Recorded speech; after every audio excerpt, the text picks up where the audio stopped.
আজকে কথা বলতে হবে। শুনুন মুসলমানেরা, আপনি হুজুর কথা বলেন সাইফুদ্দিন মালিকের ভাষায়, আপনি হুজুর কথা বলেন জিনবজুয়ার ভাষায়, আপনি হুজুর কথা বলেন রাশেদ খানের ভাষায়, আপনি হুজুর কথা বলেন লতিফ বলেন وأن الساعة آتية لا ريب فيها الله أكبر الله أكبر অবশ্যই সে কিয়ামত আসবে, আখিরাত আসবে, পরকাল হবে, অবশ্যই সেদিন কিয়ামত অনুষ্ঠিত হবে, এতে কোনো সন্দেহ নাই। ওয়ান্নাল্লাহা ইয়াবআসু মান ফিল কুবুর আল্লাহু আকবার।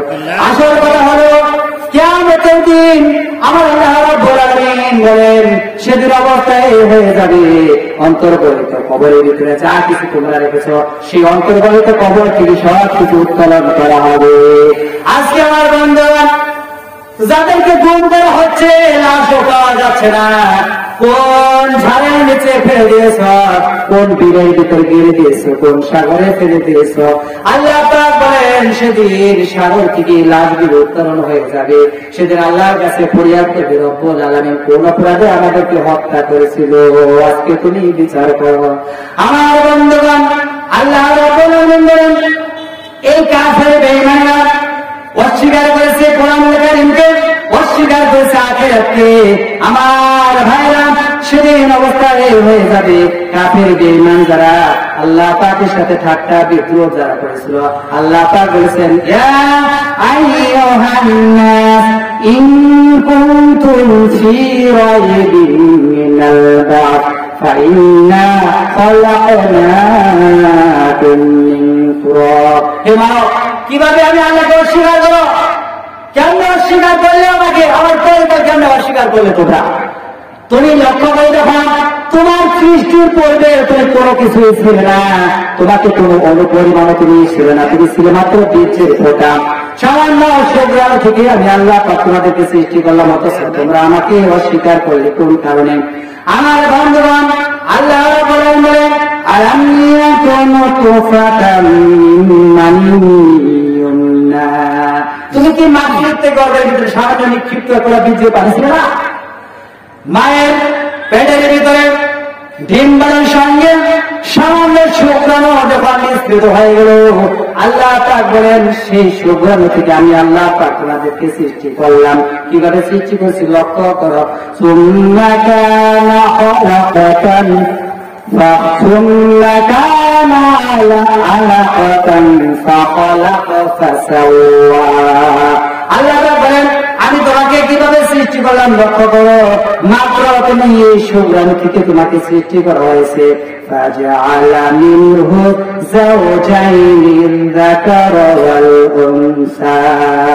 আল্লাহ বলেন যে আমি রব্বুল আলামিন তোমাকে এই মায়ের পেটের ভিতরে কি করলাম, যে সামান্য শুক্রাণু থেকে ডিম্বাণু মিশ্রিত করে দিয়ে রক্তপিণ্ড তৈরি করলাম, রক্তপিণ্ড থেকে তোমাকে গুষ্ঠপিণ্ড তৈরি করা হলো, গুষ্ঠপিণ্ড থেকে তোমাকে হাড় তৈরি করা হলো, কচি কচি হাড় দিলাম, কঙ্কাল তৈরি করা হলো।